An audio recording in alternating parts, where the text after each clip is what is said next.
Jan Leeming, the former newsreader, has summed up the sorrow of losing her beloved cat, Tambi, by writing a moving poem about him. She says she left the vets with an empty basket and crying heart after Tambi died.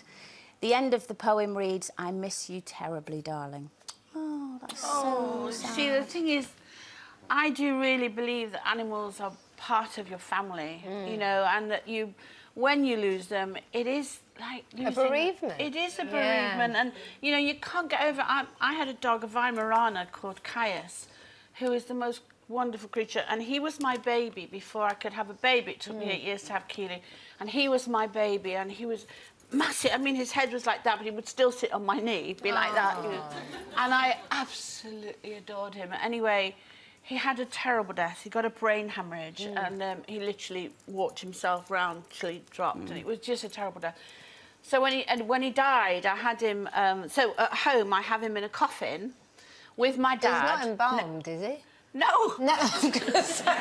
When I say a coffin, I mean he's in a little brown wooden coffin. Oh, no, a coffin. Okay,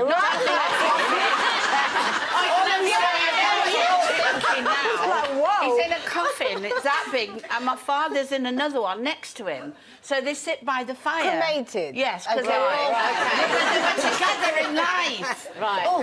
Oh, it's very... I know, Sherry, It's really I feel your hard. pain. And so anyway, so I have... It was 1992. I have never, ever got over him. I've never got over the pain, and I've said from there on in, I would never have a fish, a mouse, a duck, nothing, a butterfly, nothing, because they die. Yeah. And I've never got over that terrible, terrible pain. And I never will, because I'll always think of him being there. And I can, you know, and I had a sad thing happen to me a few days after he died. I was lying in bed in the morning and my husband had gone to work. And and I was just sitting there, and I just felt his whole body in my arm.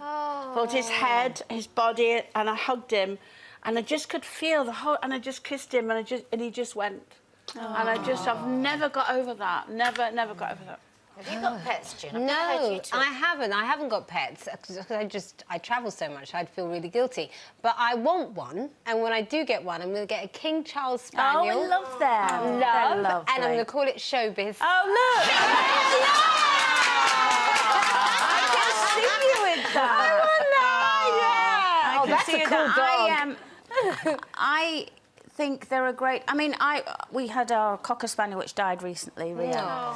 And it is a great loss to family. You know, he was 14, and you know, gorgeous. Kira's 14, so Kira. they've kind of grown up together. I wouldn't compare it.